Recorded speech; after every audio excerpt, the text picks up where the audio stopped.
Cette vidéo, c'est l'introduction au développement durable, vidéos qui sont données dans le cadre du cours Introduction au développement durable pour les premiers tourismes à la Haute École de Charlemagne. Cette vidéo-ci concernera le premier cours. Donc on verra la définition et l'histoire du développement durable. On ne verra pas dans cette vidéo-ci l'exposé des différentes représentations thématiques. Le développement durable, c'est un développement qui répond aux besoins des générations actuelles sans compromettre ceux des générations futures. Attention, cette définition est une des définitions les plus connues du développement durable, les plus utilisées, à la page 52 du rapport Brundtland de 1987, mais il y a beaucoup d'autres définitions. Alors cette définition qui est très connue, donc répondre aux besoins d'aujourd'hui sans compromettre les besoins des générations futures, c'est en fait complété par deux autres notions. La première, c'est que quand on parle de besoins, ce n'est pas marqué de quel il s'agit, c'est les besoins des plus démunis. Et la deuxième, ce qui est surprenant, c'est que dans cette définition du développement durable, le mot environnement n'apparaît pas.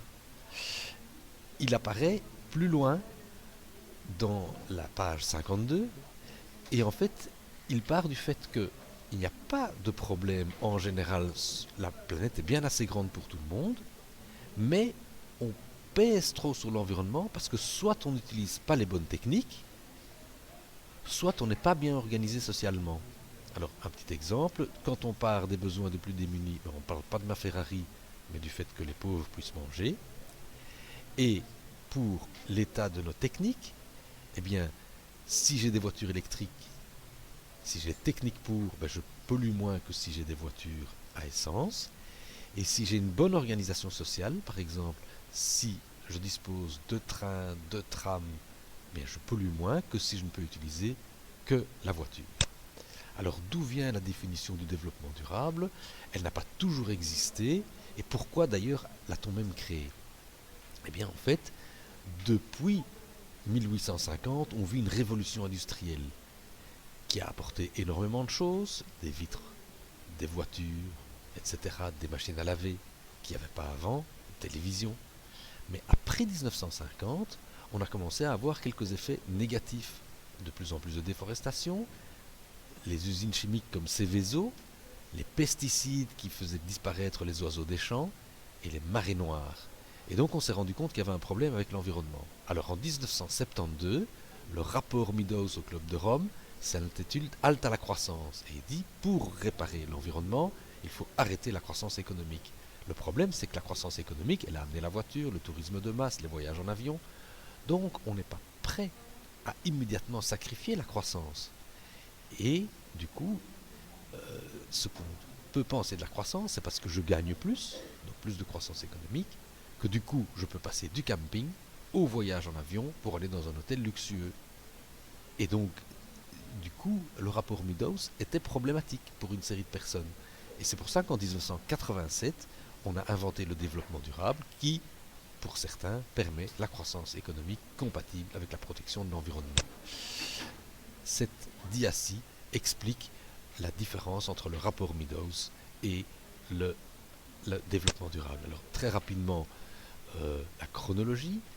Donc vous avez entendu qu'on a eu des problèmes avant 1972, donc on s'est dit il faut protéger l'environnement et on a fait une première conférence internationale sur l'environnement en 1972. Le problème, c'est que 10 ans après, en 82, on s'est rendu compte qu'on avait beau avoir eu des ministres, des administrations, des lois, la dégradation perdurait. Alors, on a nommé Brundtland, qui était ministre de l'Environnement, qui était passé Premier ministre, pour comprendre pourquoi. Elle s'est baladée dans tous les pays, avec 40 personnes dans la commission, et en 87, elle sort Notre avenir à tous, qui fait le lien entre environnement et développement.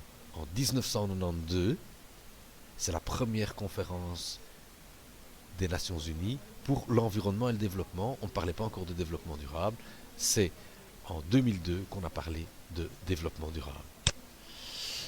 Alors en 1992, on sort Action 21, Déclaration de Rio, Convention cadre sur les changements climatiques, qui plus tard donnera la COP 21, diversité biologique et forêt.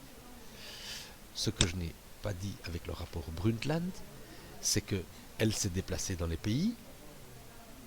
Quand elle était en Malaisie, elle a demandé mais pourquoi est-ce que vous continuez la déforestation? Et on a répondu à Brundtland, tant qu'on aura besoin de l'argent de la déforestation pour payer notre développement, entre autres pour payer les médicaments, on continuera à déforester.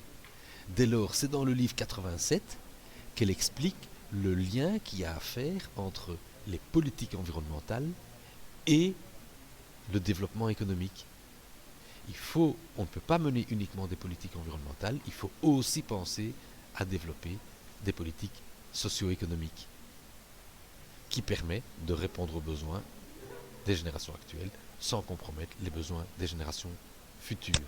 Alors, les 27 principes du développement durable, c'est d'abord la conscience planétaire, c'est-à-dire l'espace. On ne pense plus le développement uniquement à petite échelle, on le pense sur toute la planète. La vision à long terme, on ne pense plus notre développement seulement pour nous, mais on le pense aussi pour les générations futures. L'intégration, c'est que quand on pense le développement, on pense économique, social et environnemental. La reconnaissance des incertitudes scientifiques, c'est-à-dire que quand on ne sait pas si ça va être négatif, on prend des mesures de précaution. Et enfin, l'approche participative et responsable, c'est-à-dire que tout le monde doit participer au développement durable.